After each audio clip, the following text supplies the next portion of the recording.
This is the Reason Interview with Nick Gillespie. Thanks for listening. Please subscribe to this podcast at Apple, at Google, at Spotify, at Stitcher, at SoundCloud, wherever you get your podcasts, or go to reason.com/podcasts and sign up there. Ideas have consequences, but so does silence, insists Melissa Chen, my guest today.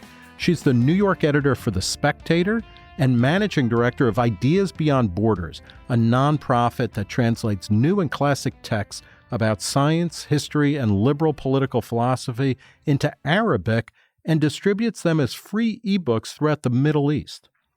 Born and raised in Singapore, Chen came to the United States to study genomics at Boston University and quickly established herself as a foe of groupthink, political correctness, and cancel culture in America, while critiquing authoritarian regimes in China, her birth country, and elsewhere.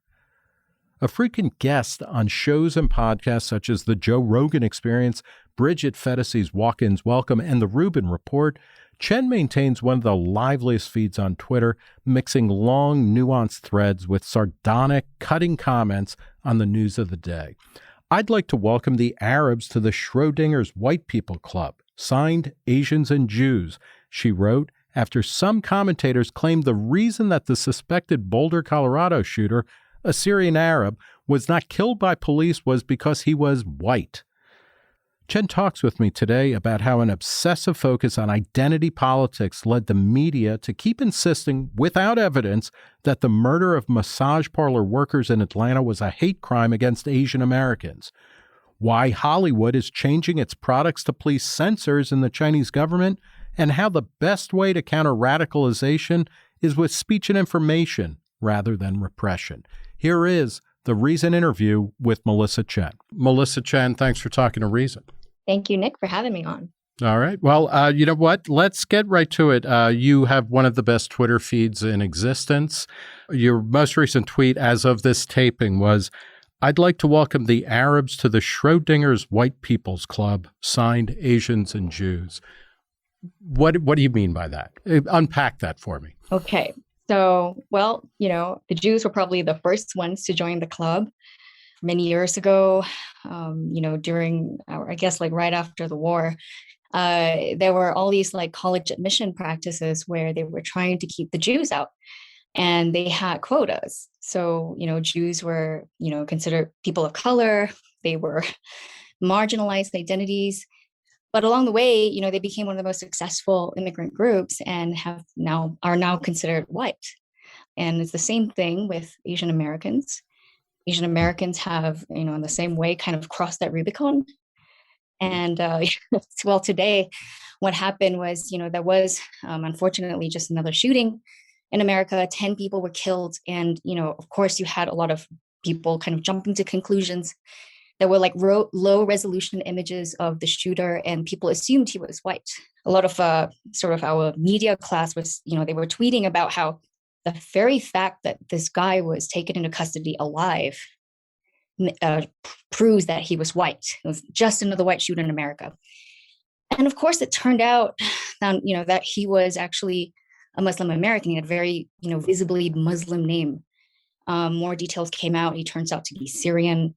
And so there were people trying to, move the goalposts then. Instead of saying, I was wrong about this, shouldn't jump to conclusions, then it became, well, he had white privilege because he looks white. Arabs are white, and therefore he would, this is why he was still taken into custody, wasn't shot like he would have been if he was a Black American. And so I'm assuming if the Arabs are now joining the Jews as honorary whites, the Jews are going to want to recount or something like that? Perhaps, yeah. But there is this concept where the concept of whiteness is very fluid. You had a ridiculous headline in the New York Times a few months ago about this concept of multiracial whiteness. This was after the elections, right? And one of the shocking things about the 2020 elections was actually Trump seemed to increase his lead among certain minority groups, and that was a bit of a shock. And so, you have people kind of talking about this concept of multiracial whiteness, because whiteness is such a fluid construct. Basically, whoever they want to paint in power is now considered under this umbrella. And so, that was what I was poking fun at, because Asian Americans, with especially how they have performed as a demographic in academia, and also just looking at income, like, median wage, for example. And Schrodinger, of course, is the physicist who came up with the idea of, the famous example of a cat being dead and alive at the same time. And I know I've used it a lot. The great Schrodinger's immigrant, who is both lazy and comes here to take welfare, or is super energetic and comes here to steal our jobs. Like, they can be both. It's undecidable. They can be both at the same time, right? Exactly. And that's what we mean by using these identity groups as pawns in the larger culture war. And we're seeing a lot of that now with Asian Americans, because on the one hand, you have universities, this debate about universities discriminating against Asians. And on the other, suddenly they become minorities when it's very useful to the narrative. Well, last week you've written and tweeted a lot about the impulse among many people to say that the mass shooting, or spree killing, I guess might be a more technical term for it, in Atlanta, where a man went and shot 8 people, 6 of whom were of Asian descent. And that was immediately put into a framework that this is part of a massive increase in hate crimes against Asians. It turns out that may not at all be the motivation of the shooter. What, you were one of the first people I saw in press saying, what, we really need to kind of think about this and think about what the motive is. What was your, why were you so attuned to that? And why is it important that we don't jump to conclusions about why mass killers do what they do? Well, it's not just mass killers. I said the same thing when previous to this incident that kind of like rose to the national consciousness, were a lot of incidents that were happening in some cities like Oakland, San Francisco, New York, because there were actually video surveillance captured of some assaults and attacks of mostly elderly Asians. And they were, perpetrated by, quite clearly people that were not white. And even under those circumstances, people were calling that, you had some conservative outlets calling it Black on Asian crime. And I never saw that framing as useful, because it implies something. You're implying a certain racial motivation. And even under those situations, I said, I did tweet that we should actually hold back. And, it turns out the DA, like Chesa Boudin, they did not bring any hate charges yet. And even under those circumstances, I said we should just wait for, these people to be investigated, have their trial play out, figure out if racial motivation really is the reason for this, because ambient crime levels have been increasing across the board. And this is, post-COVID lockdowns, economic stagnation. And also you have the confluence of I guess, government ineptitude. There's a trend where in some of these progressive cities where cops have been very reluctant to prosecute. So a lot of these factors have kind of come together, and it's caused crime in general to skyrocket. And so before we jump the gun to say that this is anything to do with, a rise in Asian targeted crime, I think it behooves us to see if that really is the motivation, through investigations, through interviews with the perpetrators. Because to make this claim is very serious charge. And you have a press basically that's very eager to link Trump's rhetoric, saying that because of he's been very, saying things like Kung flu or the China virus, that this is causing people. There's a direct line between Trump saying these things, right, and causing people to actually act in a way that's violent towards Asians. And I think that's very dangerous. And it has not been proven. And moreover, the very fact that this is happening in, the cities that didn't vote for him by a long shot, is it doesn't seem like a plausible explanation, right, to me. It's one of the studies that came out, and I think it was released just a day or two before the shooting, but it purported to show a 150% increase in 2020 over 2019 in hate crimes against Asians. And, one of the things is that when you looked at the actual numbers, it it seemed like there was less going on than people, were drawing from the kind of headline conclusion. So in New York City, in 2019, they counted 3 hate crimes and then it was something like 23 or 28 in 2020. And, when you're talking about a city of 8 million, I mean, obviously any of these any hate crime is one too many, but we're not talking about thousands or tens of thousands of incidents. It's an interesting, I guess, kind of conundrum for Asian Americans. And I even bristled, using that phrase because I grew up on the East Coast and I didn't remember people ever saying Asian American. It was always in the same way that Europeans were never called like Europeans or whites or Anglo. It was always Irish American, Italian American, Jewish American. It was Korean, Japanese, Chinese, whatever, the particular ethnicity of the person. But the Asian American, now seems to struggle under the rubric, or, the moniker of a model minority. Is that what gives rise to a need among Asian Americans to say, hey, we are, we're also oppressed, we're also exploited? What do you think is going on there? Well, I think many Asian Americans are, at this point, the ones that are highly educated. There is a certain set of beliefs that are sort of touted in this particular class, the people that go to Ivy League schools, for example. And, to remain on that cocktail circuit, to be invited into this particular social networks where people are going to Aspen Institutes and all these like fancy places. A very dominant narrative is critical race theory. And part of critical race theory necessarily involves the rejection of the model minority myth. They keep calling it the myth, because everything is about power and pitting groups against each other.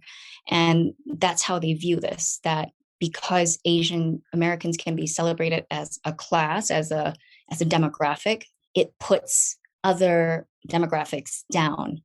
And it's a bit of an equity kind of explanation. So, because of the implication that, okay, if to celebrate this minority group success means that you're saying that other minority groups could do better. And that is something that is completely frowned upon. That is, you shouldn't be pitting these groups against each other. So that's really kind of where the rejection of that myth comes from. And ironically, coming from the class of Asians that are highly educated, that went to these very schools, that, kind of got in spite of affirmative action. And I just actually want to circle back on something else that you said about, you're comparing the statistic of 150% increase in hate crimes, just preliminary police data. The thing is, the FBI doesn't collect hate crime statistics till November. So for the last year, if we want statistics from 2020, we'll only get it in November of this year. So that data that you're quoting actually is just preliminary. And it's only been studied in 16 cities across the United States. And so that 150% comes from there. Now, there was another group that came out, and because they wanted to track hate incidents in 2020, because this is the year of COVID, lockdown, Donald Trump. And you had this activist group. It was a new advocacy group called Stop AAPI Hate. Shows up around early last year. And they basically built a web portal where people can go and submit self-report. I've just experienced a hate crime, log where it happened, kind of describe the incident, categorize the incident, and submit. And so for a while, you were seeing almost throughout 2020 a statistic that was sort of everywhere, quoted everywhere in the press. Almost every article talked about the surge in anti-Asian American hate. It seemed like there was, 1900%. It was like 1,000, and till today, so about 1 year's worth of collection, there has been 3,800 hate incidents. And this sounds terrible. Like, this is like, it like one hate incident is enough, but now you have 3,800 incidents. But then you kind of like look a little closer at the data and you realize, number one, this is not coming from official police data. This is actually self-reporting. Anyone can log on and self-report.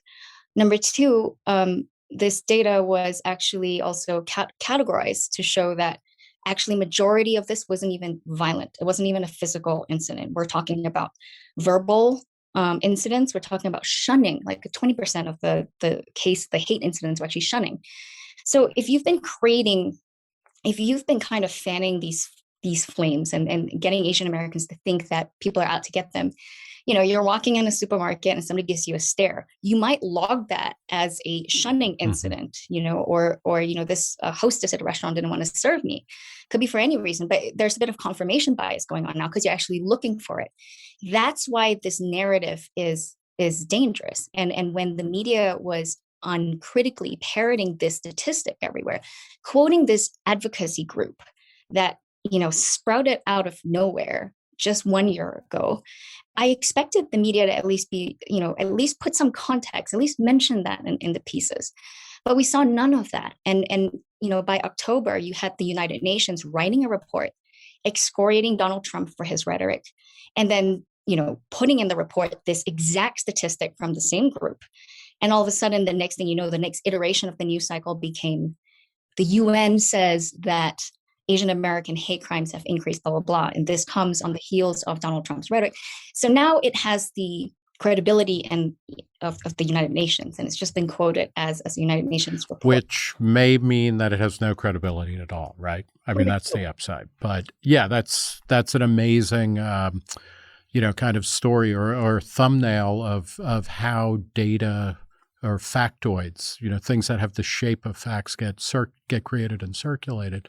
Right, what has not doubting that there might be an increase in hate crimes against Asian, but the question is really, is it meaningful, and has it been tied to Trump's rhetoric? And it really looks like for the latter question, no. Whether it's meaningful, we really need to wait till November 2021 to see whether it is a meaningful rise. It's what has been your experience? And I realize, you are trained as a scientist, and so I realize that anecdote isn't data, but I saw, again, on Twitter, you and Wesley Yang, who's somebody who I interviewed here, I don't know, like a year and a half ago or whatever, whose book, The Souls of Yellow Folk, is just a fantastic meditation on all sorts of things, including class and race and ethnicity in America. But both of you seem to be saying on Twitter that you have not felt, a particular spike. Because I've seen a lot of people of Asian descent saying, this past year has been pretty rough. But your experience really has not been that? No, not at all. But again, I do think, in part when you're primed to feel a certain way, you can interpret a lot of incidents as some sort of that has animosity when it might not have any. But there's a lot of public sharing about these kinds of, it's almost like public therapy, like collective therapy, where people share, there are these tweets that get thousands of retweets and likes about incidents. Like, I was at a grocery store and this happened, or I'm driving around and somebody flashes a white power sign, and which may or may not be a white power sign, right? The okay kind of, yeah. And, for Wesley and I, like, one of the things we were talking about how also is that when incidents like that happen, all of a sudden you have, white friends or something checking in with you and asking, how are you? Do you want to talk about something? And, it's one of those things where that makes me feel more Asian than I've ever felt by checking in with me after an incident like that. It's like, oh, right. Yeah, I'm Asian, So how do you conceive of, it's kind of a weird question, but how do you conceive of Asian? I mean, is that a meaningful category to you? Or I conceive that. Or do you see yourself, you're originally from Singapore. Do you see yourself more as Singaporean? Like, I don't, and I realize this is embedded in the rhetoric of, white supremacy or of whiteness as universal. I don't think of myself as white. If I think of myself in terms of ethnicity, I think of, I'm Irish American or Italian American. I don't think I'm European.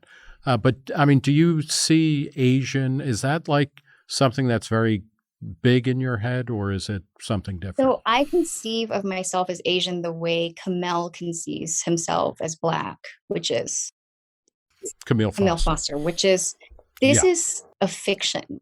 And, in part, growing up in Singapore helped to kind of feed that view because, 75% of Singaporeans are Han Chinese, but we've never, kind of identified with Han Chinese, because to create, a very diverse country out of four different races, four different religions. You had Malays who are Muslim, Indians who are mostly Hindu, Chinese who are mostly Buddhist, and then you also had Christians. Christians, usually Eurasians, because there was a lot of intermixing. And to stuff these four groups demographics into a city that is 360 kilometers squared, in terms of area, it's basically four times the size of Manhattan. Just multiply Manhattan four times, that's the size of Singapore. So you're basically stuffing 4 million, 5 million of these people of all these different races and religion into a size that's basically four times Manhattan. And it's a powder keg, right? Especially as a young nation. So the founder of Singapore was very careful to kind of elevate national identity, because that's how you get people to put aside their differences. And so the Singaporean identity was created. We speak actually like a syncretic blend of all four languages that creates like a language called Singlish, which is kind of a mix of everything. And so you have a very distinct identity that was separate from where all these immigrant groups came from. And in many ways, I think it's, kind of similar in America, right? Like we have an American identity. It's e pluribus unum, right? Like from many, one, and you create this like one identity. There are these principles and values, and we kind of instinctively get what it means to be American. And I think it's the same way in Singapore. So it was always clear to me that, that there was no, like what is Asian? Like, firstly, it's a continent. I mean, my co-founder, Faisal, he's Iraqi. He's Asian too. He's from the same continent, but we, the cultures and backgrounds couldn't be more different. So in a way, I do see it like the way Kamel sees it. It's a fiction, and it's really meaningless as a category. But being Singaporean matters to you, doesn't it, on some level? I mean, it's just where I was born. It's the accident of birth, Okay. And the values. What are the values? What would you say are the values that are promoted in a Singaporean identity? Very similar to the United States. Mm-hmm. The idea of meritocracy is very important. It's almost enshrined in our national pledge. Because again, it's you either have something merit based, or you have something that is, you deserve things because either aristocracy or identity. And the only way to kind of make things fair and ensure that people have equal opportunity is to set up a system where you have a meritocracy. I would say also Confucian values are very elevated in the national. So what does that mean? What are Confucian values? In the sense of, hierarchies are kind of natural. The nuclear family is very important. Always respect your elders. It's more communitarian. So, things like you social harmony is kind of prized against individualism. And that, I would say, is a bit more, it's a very clear contrast between what we have here, where we're a lot more individualistic, right? We would kind of like, I wouldn't like it if anyone tried to justify, curtailing of civil liberties with the argument that, oh, this is to preserve social harmony. So that I would say is the kind of major difference. Yeah. What now? When COVID hit, you were a critic of a lot of lockdown measures, and Singapore was one of the places that was held up as a model for how to deal with COVID.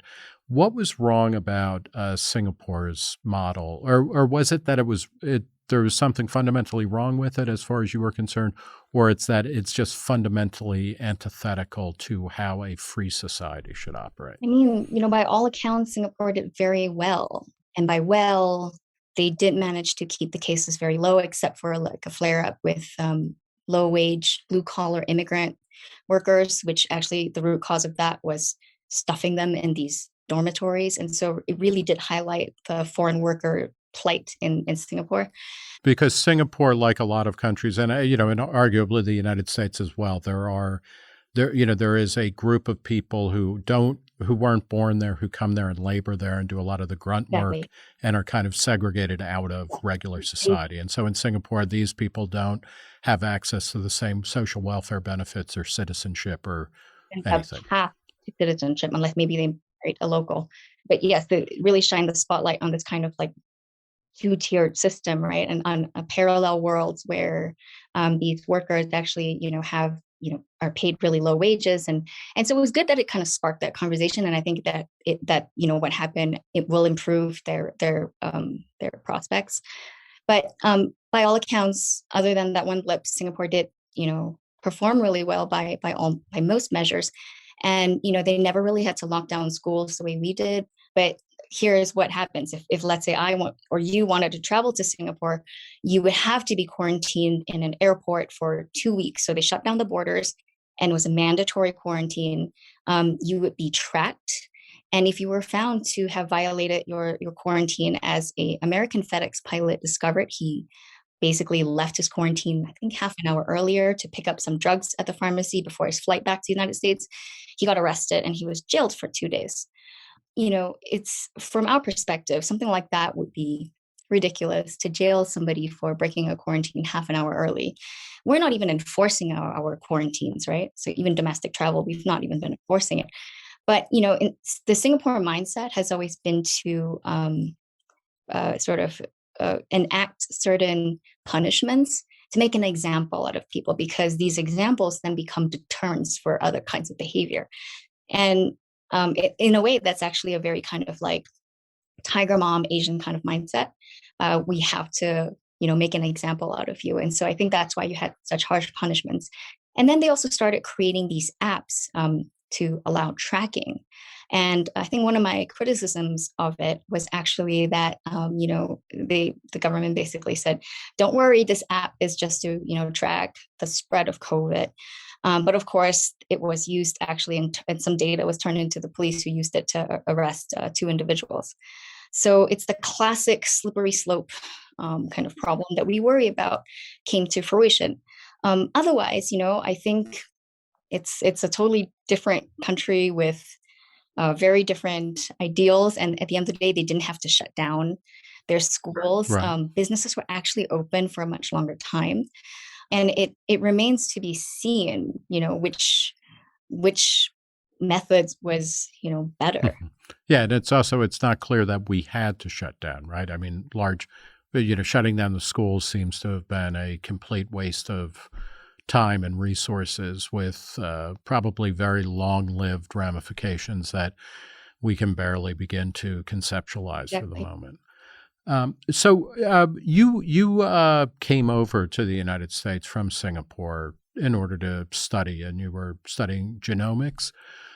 Why did you come here? And has the country paid off for you in the way that you hoped it would? I decided to come here because, Singapore is always like obviously kind of a very socially repressive place. If you're a natural rebel, which I was, it was I knew I needed to leave to at least live a portion of my life outside the country. And the United States for me was a first choice. Obviously, it appealed to me because of some values that were in direct opposition to the values that I grew up with in Singapore. The freedom of speech was very important. I was so aware of these what we would call OB markers, out of bounds markers. And when you have a law that would penalize people for speech that could be, that basically if you offend the religious feelings of a certain group, you could be jailed, as has happened. It really puts a damper on speech in the sense of self-censorship. So people do end up self-censoring. And you just feel like there's this general sense of you're walking on eggshells all the time. Yeah, but in one way, it's just very clear. If you don't talk about race or criticize the government too much or talk about the legal system, you'll be fine. And you kind of knew that you just, as long as you didn't go there, you're okay. But it does have an overall effect on people. And I was always kind of a rebellious kid anyway. And, coming to the United States was quite important to me. And I imagined that, in college, it would, we'd be free to discuss anything.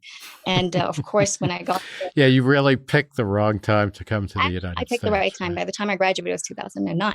So Okay. that was Yeah. before. It was really only later on, and I was actually working on campus at the time, that I started to see all the shenanigans. And, that was like, I was probably one of the first ones to start speaking out about it because I could sense, I think people that live in countries where speech is repressed tend to have a particular sensitivity to it. It's like our antenna, like, oops, something's wrong. You have the kids here who, these are supposed to be your educated class. They're going to be the elites of your entire cohort. And they're the ones clamoring for censorship. They're the ones displaying this uber sensitivity to everything. I wanted to shut speech down, disinvite speakers. And that's when I realized like something is wrong with America. But in speaking out, one of the pushbacks that I got was, this is confined to, this is just fringe. Don't worry, it's a phase. They're just crazy college students. This will never survive contact with reality after they graduated. 6 years into it, right? Maybe this is like Yep. 2014. That was wrong. Yeah. Okay, so two questions. And first, you said you were kind of a born rebel or individualist or whatever. Do you think it's really temperamental like that? Or were there particular experiences or books that you read? Because we're going to talk about Ideas Beyond Borders, which translates books, kind of Western Enlightenment type books, secular books, into Arabic and then distributes them in the Arab-speaking world. So you're exporting your troublemaking even more than you might have been just by walking around Singapore. But, is it really just a kind of temperament, or is it something that you think was learned by you from either the things you read or the experiences you had? Oh, I'm sure it's a mix of all things. But, I grew up into a very I guess my mom was Methodist, and so I was sent to, Protestant schools my whole life, and very active. She was very active in church. And I definitely remember questioning a lot of the Sunday school teachers, even when I was 6 or 7, to the point that I had to get out of class. And other kids who grew up, in the same social milieu would just sit there and just kind of go along with it. I never really could get into religion, and I tried. And I knew that speaking up was a bit of a, it's a kind of culture where even just asking questions was frowned upon because, part of Confucian values is there's hierarchy. You should always respect your teacher, and information flow is top down, not bottom up. And that's one of the bigger contrasts with America. When I came here for college, I'm like, you mean you can talk back to the professor? You mean this is a discussion? Yeah. I mean, it was mind blowing. It just was a total culture shock. You mean I can call the professor by his first name? I didn't have to sir or madam. It's such a different. Unless it's Dr. Jill Biden. Oh, that's true. You can just call them Jill or, Bill or whatever. It's fascinating to think about, introducing Protestantism, Protestant Christianity into an Asian culture or into a Catholic culture in Europe in the 16th, 17th, 18th centuries, where there's such a premium in Protestant theology and individual experience, individual interpretation, that it seems like a bad idea to be introducing Christianity into Asian settings if what you want is to maintain hierarchy. Actually is doing so well. So, the country with the largest number in proportion wise of Christians is actually going to be China in the mix by 2025. Look at mega churches in Korea. It's huge in Asia. Christianity is booming there, and it's booming as it is on the decline here in the West in general. What explains that? Is it that they that it's actually true and people are going to be I think they're banking on being saved, or what is appealing about Christianity in communist China? No, it's not really necessarily communist China. I think culturally, the sort of, I think both Christianity and values, like Asian values, which I really don't like that term. there's something that goes kind of hand in hand. This like work ethic, Christian ethic, the simplicity of seeing the world, with like good and evil and salvation. It appeals to the Asian mindset very much. And then also Christianity is very focused on the nuclear family and social conservatism. And Asians are social conservatives, and it's one of the reasons why many of them, are vote for Republicans. Mm-hmm. So my other question was, when you started to encounter in an American context, students being the ones who were saying like, hey, don't ask questions or don't make statements that are kind of upsetting to people. Where do you think that's coming from? Because, it used to be the idea is that you would go to college and, this is mythologized and romanticized a bit, but the idea was you would go to college in order to be offended or to be exposed to things that you couldn't possibly believe are true. And you would have long late night conversations, arguing about everything. And that seems to not be, what the dream is anymore. What's going on with the new kind of repression on campuses? I quite fully buy into George Lukanow's work and Jonathan Haidt with Coddling of the American Mind. And I think this concept of safetyism is really coming from the kind of parenting for a few decades that have led up to this point. And so you're indicting me and my parenting. Point taken. I offered no defense. I mean, yeah. Think about how different America would be if we were all brought up by Amy Chua. We would be able to take a lot. It's, okay, maybe that was extreme, but there is a sense that kind of parenting is not really inculcating a sense of resilience, emotional resilience to things. And we're so, we're creating a generation that's just used to having their feelings validated all the time. You could be anything, participation trophy for you, and in fact that, in part that's a bit of a lie, right? Like we tell these kids all the time, you can be anything you want, and it's great. It's in fact, liberalism was great coming from a conservative society where, you're told, no, you can't be anything you want. It's not you do you, basically your path available to you is pretty constrained. And right. And it's, if not Singapore itself, in a lot of countries where it's like at a certain age, you take an exam. And if you don't make a certain score, then, whole swaths of the future are just blocked off to you. I mean, that's a terrible world to live in, isn't it? I fully believe it's terrible. But there is a dark side to the American method, I think. And we're starting to feel it. A lot of kids are not given that dose of reality. They're, if you're told for your whole life that you can be anything, by the time you hit college and your options start dwindling, you start to see your own limitations. All of a sudden it hits you. You're like, wait a minute, maybe I can't do anything. And that, dissidence, that existential crisis it creates it can be pretty damaging. So let's talk about Ideas Beyond Borders, the organization you co-founded with Faisal Muhtar. What is Ideas Beyond Borders, and why is it necessary to exist?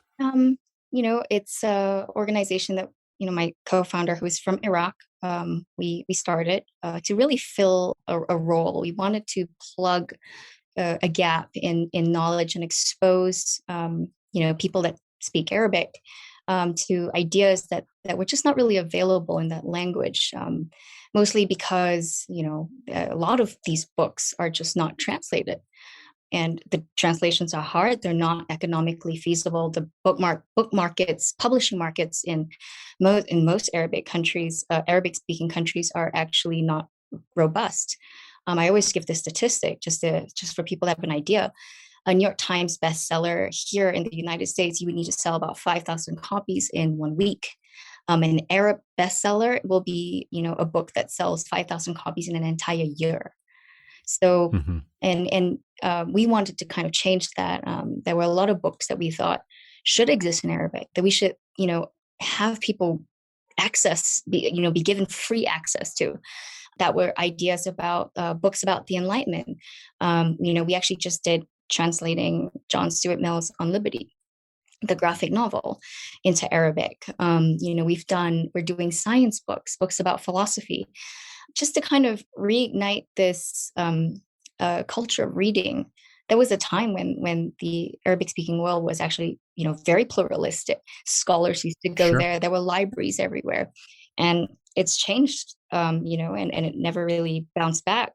Is that mostly, is that largely, in your understanding, is that largely a function of political ideology merging with religion? Or I know that you guys focus some attention on the idea of secularism as something that has gone missing. But it's also, I was talking to a woman who I guess was Syrian and was talking about how in the 60s, women were wearing mini skirts and going to university. In many ways, it was as or more advanced many parts of the Arab world than the West.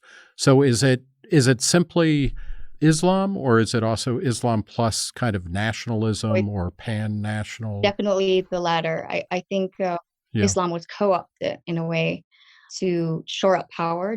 Saddam, everyone, people are like, oh, Saddam was a secular guy, and kind of pit him against Al Qaeda, contrasted him with Al Qaeda and ISIS, who are explicitly religious fanatics. But Saddam used religion. Saddam co-opted it to shore up power, and in fact, by killing all the moderates, killing all the liberals, he created a vacuum for these Islamist groups to thrive. And he, just like them, didn't tolerate. There was no, toleration of dissent, toleration of minorities of different viewpoints.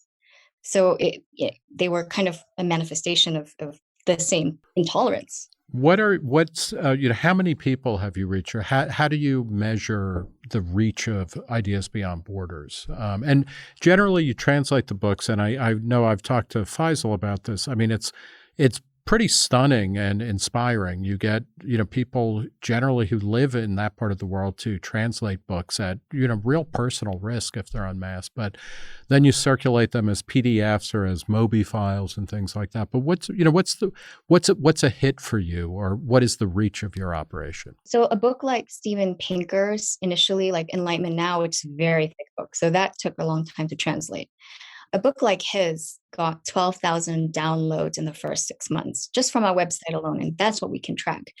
But in the Middle East, books are actually shared a lot via Telegram. So there are these big channels where you have almost a black market of books. And so you would have something like Richard Dawkins' book, The God Delusion About Atheism, translated into Arabic and shared in these Telegram channels. Now, once it's in Telegram, we can't track it. So we don't know how far these books really go. And frankly, we don't care. The whole idea is to get it far and wide. I would say we pivoted to Wikipedia also because, when you're translating Wikipedia, this is all common licensing. So we didn't have to worry about one of the major bottlenecks of this entire process is negotiating with publishers and the copyright holders, getting the contracts. I mean, there was a point when Faisal and I were thinking to ourselves, why hadn't this been done before? It's a slam dunk idea. Like, obviously it has to be done. Well, there's always a reason why it hasn't been done before. You're never the first person to think about something. And it's because it was hard. And it was hard to negotiate for this rights. It took a long time. And it's kind of stunning, though. People like Steven Pinker and Sam Harris and others, I guess Dawkins as well, kind of gave you the rights in Arabic, right? I guess in a way, it's like the market is so small. It's, in a way, it's easy to be generous with them. But it's pretty stunning that they were just like, take them and do that. Exactly. They were very generous of them. And of course, they could. There is some royalties to be made. I will say, though, that one of the most stunning turnarounds was actually a few publishers at the Baghdad Book Fair approached us and said they actually wanted to, publish in print two of Sam Harris's books and one of Steven Pinker's books. And we were actually surprised because, for a publisher to display such a book and have this book as on their shelves, it is a very big undertaking. And the fact that we actually, we're moving from the digital world to getting printed copies of these books being sold in the country. I'm like, this is the kind of change that we were hoping to see. And it's very heartening, and like you mentioned, the translators that work for us, we have 120 of them all across, from Syria to Jordan to Egypt. These people are so inspiring. They're mostly very young, university educated, and they're very interested in science. One of our translators, who's been targeted the most, works a lot on evolution, and that is a very controversial topic. He got some hit pieces. Thankfully, it's settled dogma in the United States, right? I mean, at least several of the Republican presidential candidates say they believe in evolution. So, we're making real progress. That's not a lightning rod anymore. Like, we used to be having these debates about teach the controversy, right. And that seems to have all faded away. Yeah. You've written a lot about, or as we're talking about all sorts of things, and there's a horrific violent crime in the United States, and there's a kind of shutdown of certain types of speech, what's permissible in, in public spaces. In another way, it's also true that, we live in the golden age of speech and expression. Everybody can say whatever the hell they want, which is great. But then you've written about Hong Kong, which is still fighting, with the Chinese Communist Party. Are you optimistic about the Middle East, about the Arab-speaking Middle East? Are you optimistic about China and the way that it is dealing with places like Hong Kong, as well as the countries in its most obvious sphere of influence? Or do you think, the world is becoming darker? If I kind of focus just on, what I see with the trends of the youth and everything in the Middle East, it seems optimistic. Many of them have seen, rotation. They've seen secular, dictators, authoritarian governments. They've seen their societies collapse, terrorism, Islamist groups. So many young Arabs actually reject all of this. They're almost, I think this is a breeding ground for libertarians, the entire region. I thought you were going to say they're nihilists and hence natural libertarians, but no, I mean, so they're kind of post-totalizing ideologies at this point, whether it's a secular tyranny or a religious tyranny? Yeah, because all of them have brought nothing and just death and chaos to their countries. But my main concern is actually the rise of an authoritarian ethno-state that is exporting their censorship apparatus. They're exporting it to the Middle East. China has also begun putting out their state television, CGN TV.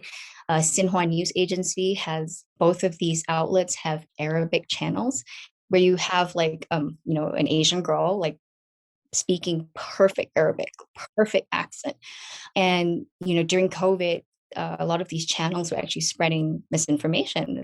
They were spreading ideas about this virus having been invented by the CIA or in a US lab and being released in China. Here's the proof.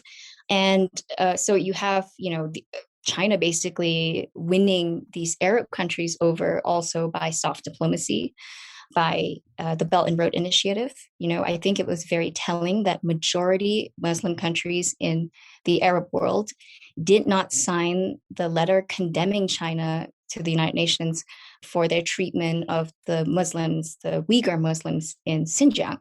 And again, that has all to do with market access and, the quid pro quo that China has provided these countries in the form of infrastructure. They've signed deals with Saudi Arabia for infrastructure spending and things like that. So it's very worrying. You have written and spoken about the way that China is corrupting Hollywood or U.S.-based entertainment companies. Can you talk about what forms is that taking? I think all of us were familiar with the kind of brouhaha over the live action version of Mulan, where it was a cast of thousands kind of, and it's like, it's Uyghurs in concentration camps. But can you talk a little bit about your what the Chinese government is doing and why it concerns you? There've been quite a few movies that it hasn't impacted. There are almost no Hollywood movies today, major productions that are not financed by China. There was a certain point, I think, if you look at the James Bond films, there was one with the movies that featured North Koreans as the enemy. I can't remember, it was one of the Pierce Brosnan ones. That was actually supposed to have been China, like Chinese individuals where the general was like the enemy that James Bond had tried to take down. But China was able to pressure the rewriting of that script to, instead have it be a North Korean general instead. So they've actively gone into, if Tibet was an issue, to erase that. So if the script called for a Tibetan monk, as it did in Doctor Strange, Right. Doctor Strange, yeah. they By the way, an actual medical doctor, not a PhD. not exactly Just Doctor Strange, yeah. just like you, actually. Well, no, I am a PhD, but not a medical doctor, and so when I offer medical advice, really don't take it. But yeah, so and I mean, what is the solution, or what is your solution to that? Because on a certain level, what Hollywood is doing, Hollywood is a shorthand for this, because it also extends to the NBA. Where within the same week you might have somebody like LeBron James, talking about, rightly criticizing certain types of police tactics in the United States, but then shutting down fellow players for daring to say anything bad about China. What is the right way to do that? Because on a certain level, these giant corporations, whether it's a movie studio or a sports league, they're just going where the money is, right? Right. I think there's a difference between, companies that are involved in the national security infrastructure. For those companies, anybody that's providing some sort of electronics to, say, the electrical grid, yeah, I think we have to be very careful about working with any company that has relationships with China. Chinese companies do not have any separation. There's this thing called a civil military fusion. Every company has to have on their board a member of the Communist Party. So it's not like in the United States where there is actually a wall of separation between industry and the state. In China, they are one and the same. So any node that passes through China, if your company's hosting a server there, you can almost bet your entire company's assets that on the fact that you will be spied on. And so I think the policies regarding these kinds of companies are very different than entertainment, than the NBA, where we can't stop this from happening. There's no law, this is not something that we can pass by legislation. But I do think that people speaking up about it, people pointing out the hypocrisy, at some point it has to be so obvious that you cannot take this public position because it is simply embarrassing. And so, there are some liberal talk show hosts that have been highlighting this. Bill Maher is a very good example of one. And the more this kind of penetrates the public consciousness, organizers, we need to have people that, bring together people in Hollywood, directors, whatever, to talk about the problems they're facing with, journalists who study this problem, who know exactly what's going in Xinjiang, and kind of bring them together to talk. Because I think a big part of this is, for a long time, I think it was naivete. It was just, you can make money, we can all make money, we can get rich together, China will change. Clearly that, the opposite has happened. China is not only not changing, but they are changing us. So, yeah, can we talk about that a little bit? Because, yeah, there was that moment, and I'm thinking back to like the early YouTube days when, you would see videos, and this was kind of a paradigmatic YouTube video, and it made, I think about it, I kind of choke up a little bit, but it would be Chinese kids singing or lip syncing Backstreet Boys songs wearing Kobe Bryant Lakers jerseys. And it was like, okay, you know what? America or the West has tried, military power, and that's come a cropper. It's just, destroyed all sorts of things, including the economies of the West. And that, we were all going to be able to communicate, through shared entertainment and culture and things like that. That has really kind of disappeared. And we now, seem to be in a place where it's like, no, it's just, one popular line of thought is, that China is rising and is dominant. Milton Friedman, back in the 70s, and in his 1980 miniseries for PBS Free to Choose, talked a lot about how he believed that economic freedom, allowed if you gave people economic freedom, they became richer. When they became richer, they started to demand political freedom. And then as the 80s unfolded, he seemed to be absolutely right that what was happening in China, after Mao died, the economy was liberalized, people got wealthier, the Tiananmen Square, the democracy movement, kind of rose, and then it was crushed. Do you think he was hopelessly naive that a rising standard of living is ultimately going to force a political, a kind of political freedom that is now maybe unimaginable in China, or is it just that his timeline was off and that it'll come down the road? It's funny because I remember this narrative, and obviously it's reinforced by, the end of history. Right. Yeah, they're all part of the same kind of big story. Yes. But the reason I never bought it was because I was from a country that proved that was wrong, right? Singapore was one of the first Asian tigers. And, it went to first world in like a few decades. And I remember, by most accounts, Singapore was doing very well on GDP per capita. People were surprised at this country and how it really punched above its weight. It was, by all accounts, a very prosperous nation, and it got there in a very, quick amount of time. Well, I didn't notice that people were demanding for more political freedoms. They were actually very satisfied, and it's one of the things that bothered me about living there. I was very bothered by the fact that it was 2010 and we still didn't have gay rights. We still had on the books a part of the law that criminalizes homosexuality on the books.